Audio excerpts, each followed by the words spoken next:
আসসালামু আলাইকুম। সম্মানিত ভিউয়ার্স, আল্লামা আনোয়ার শাহ কাশ্মীরি রহমতুল্লাহ আলাইহি বলেন, আশুরার রোজার ৩টি পর্যায় রয়েছে।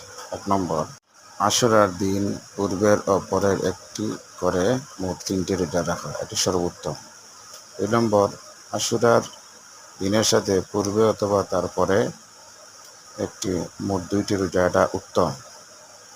৩ নম্বর, শুধুমাত্র আশুরার দিনের রোজা রাখা, এটি জায়েজ, তবে মাকরুহে তানজিহি।